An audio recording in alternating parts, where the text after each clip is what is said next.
Les gars, ils ont souffert. C'est-à-dire que ils ont souffert toute leur sueur jusqu'au bout. Et quand j'ai vu Dembélé entrer, Kvaratskhelia entrer et Kangin entrer, c'est là que j'ai dit que non. Franchement, Luis Enrique, c'est vraiment un diable. Il est diabolique. C'est là que j'ai vu que non. Luis Enrique, il est diabolique. Parce que, juste avec l'équipe qu'il avait mis là, Lyon souffrait déjà. Donc, il a attendu la 70e minute. Quand les joueurs de Lyon suffisait qu'ils fassent un dégagement trop puissant et se prenaient un claquage. C'est à ce moment qu'il a attendu pour faire entrer Ousmane Dembélé, Kvaratskhelia. Et qui? Et Kangin Lee. Non. J'ai dit, Luis Enrique, tu n'as pas le droit de faire ça, tu es diabolique.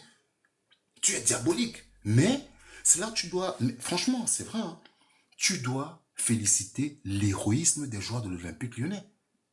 Parce que hier, ils ont croisé la route du diable. Oui, il faut le dire. Hier, les joueurs de l'Olympique Lyonnais, ils ont croisé la route du diable. Et Paris Saint-Germain, c'est le diable. Il ne faut même pas jouer avec eux. Parce que quand ce trident-là, tu vois, quand, comment il s'appelle, Dembélé est entré, oh les gars, il faut que vous tapotiez le live, hein, parce que si vous tapotez pas le live et tout ça ne sert à rien, tapotez le live, tapotez le live. Quand la fourche, moi j'appelle ça la fourche du diable. Quand la fourche du diable est entrée, Dembélé, vous avez vu la tête de Kvaratskhelia? Vous croyez que Kvaratskhelia ira au paradis? Lui, il ira directement en enfer. Il est trop méchant. Même sa tête est méchante. Kvaratskhelia est entré. Kangin Lee, frérot. Kangin Lee, Kvaratskhelia et Dembélé. Mais j'ai dit, mais lui, c'est Enrique, mais vas-y doucement, c'est que des Lyonnais. Tu les as déjà fatigués. Tu les as fatigués. Pourquoi tu envoies encore Dembélé? Alors Dembélé est entré. Il a commencé à faire comme ça. Envoyez les ballons devant. Envoyez les ballons devant. Je dis, mais Dembélé, frérot, t'as pas vu que les gars qui défendent, c'est des noirs, tu n'as pas pitié d'eux? Laisse-les comme ça, vous les avez déjà achevés. Mais Dembélé voulait en finir avec les noirs de l'Olympique Lyonnais. Kvaratskhelia, lui, il voulait en finir avec la défense de l'Olympique Lyonnais. Même ce Kangin Lee. Kangin Lee, c'est quoi ton problème? Déjà, Kangin Lee, toi, il y a quelque chose que j'ai pas compris, explique-moi. Toi, tu as été élu meilleur joueur asiatique. Tu as joué en tout et pour tout la saison 2025-2026, peut-être 50 minutes. Tu as joué 50 minutes, pas plus. La saison 2025-2026, et non, c'est la saison 2024-2025, oui. Comment ça se fait que tu as pu être ballon d'or asiatique? Qu'est-ce qui se passe en Asie là-bas? C'est quoi le problème? Il a fallu un héros? Il a fallu un héros? C'est quoi? Moi, j'ai pas compris. Hein. Le mec Kangin Lee, super joueur.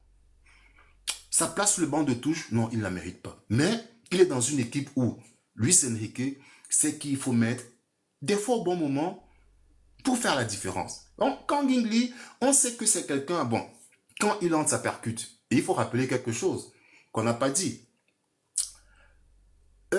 Saison 2024-2025, le PSG affronte l'équipe de Manchester City.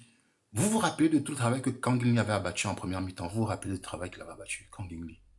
Est-ce que vous vous rappelez du travail qu'il a... Non, vous avez dû oublier. Vous avez oublié. Mais bon, Luis Enrique, hier, il envoie déjà une équipe. Quand je regarde l'équipe de Lyon, j'ai même déjà pitié d'eux. Moi, j'étais en live hier. Hein. J'étais en live. Je vois ma soeur Afibérique vient me dire que, mais Trilla, est-ce que tu sais ce qui se passe? Je dis, je ne sais pas. Paris est mené 2-0 par Lyon. Je dis, mais qu'est-ce qui se passe? Je coupe le live, je parle, je regarde la télé. Mais je vois que le score c'est 2-0. Mais je vois que les joueurs de l'Olympique Lyonnais, ils n'arrivent pas. Une séquence de 25 minutes de jeu. Ils ne sont pas sortis de leur moitié de terrain.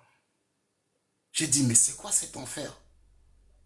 Comment est-ce que les Lyonnais, déjà, ont...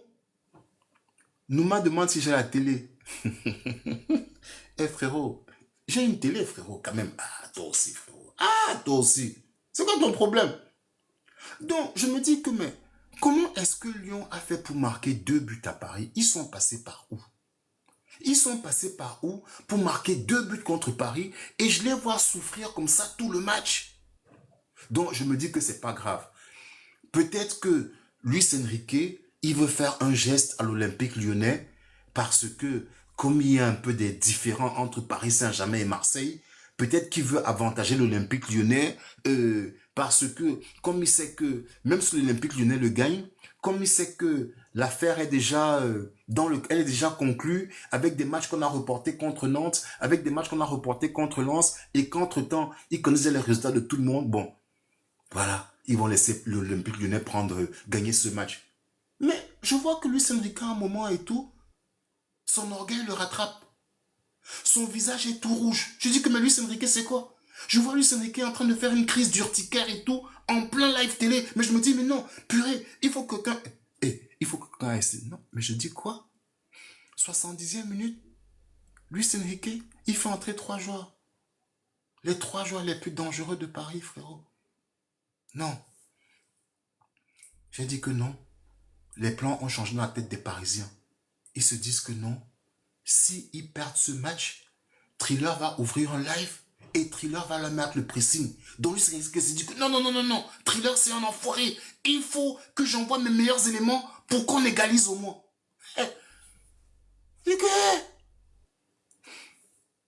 Je pense à Lynn la Baronne. Je dis que, hé, Lynn la Baronne, tu as vu comment Luis Enrique, il veut débrancher notre joie? Donc Luis Enrique veut faire la remontada comme une équipe qu'on appelle Barça. Ça rime ou pas? Luis Enrique veut... Parce que Luis Enrique, vous savez quoi, hein? C'est l'homme de la remontada. Hein. Vous avez oublié ça? Les gars, les gars, tapotez le live. Hein. Ne faites pas comme si vous avez oublié que Luis Enrique, c'est l'homme de la remontada. Les Parisiens s'en rappellent. Et moi, j'ai toujours dit, et ça, je ne l'ai jamais... C'est-à-dire que ça, hein, je ne l'ai jamais compris. C'est-à-dire que la femme a épousé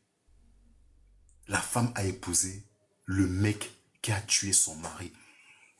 Ça, c'est le résumé de Paris Saint-Germain. Ah, les Parisiens. Est-ce qu'on vous avait déjà sorti ça? Ah, la femme a épousé le mec qui a déjà son mari. Ça, c'est Paris Saint-Germain. Ça veut dire que c'est lui, c'est... pardon. Pardon.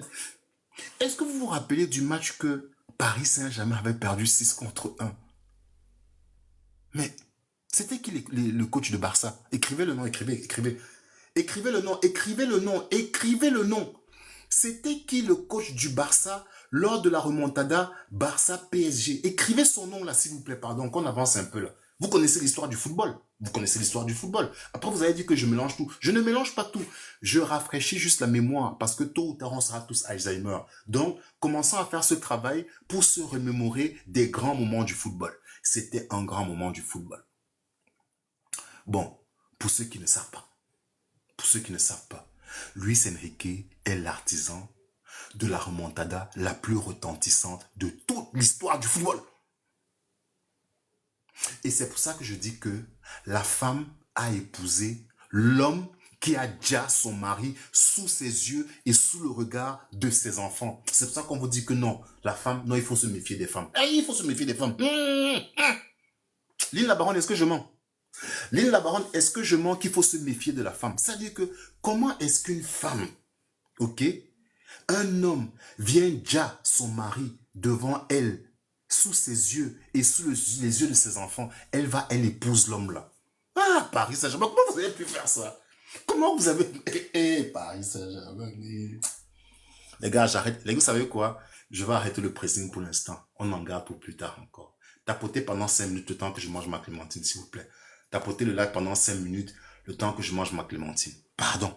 Ça, c'est ma drogue à moi, ça. Tapotez-moi ce live-là. Ah, vous aussi. Ah, non. Qui peut vous divertir comme ça? Tapotez le live. Les autres vont vous parler de quoi? De schéma 4-4-2, 4-5-2 de tests statistiques. Ils peuvent vous divertir? Ils peuvent pas vous divertir, frérot. Allez, tapotez-moi ce live, les frérots. On est ensemble jusqu'à la gare. Le temps que je mange ma clémentine. Je vais rien partager à personne, hein, je la mange tout seul. La clémentine, ça ne coûte pas cher. Tu vas à Cerise Potiron, tu achètes tes clémentines. 3 clémentines à 10 €. Si tu n'as pas d'argent, tu n'entres pas là-bas dedans. C'est pas du bio, mais ça coûte cher. S'il vous plaît, tapotez-moi le live et tout, qu'on arrive au moins à 10K, s'il vous plaît. Tapotez le live qu'on arrive à 10K.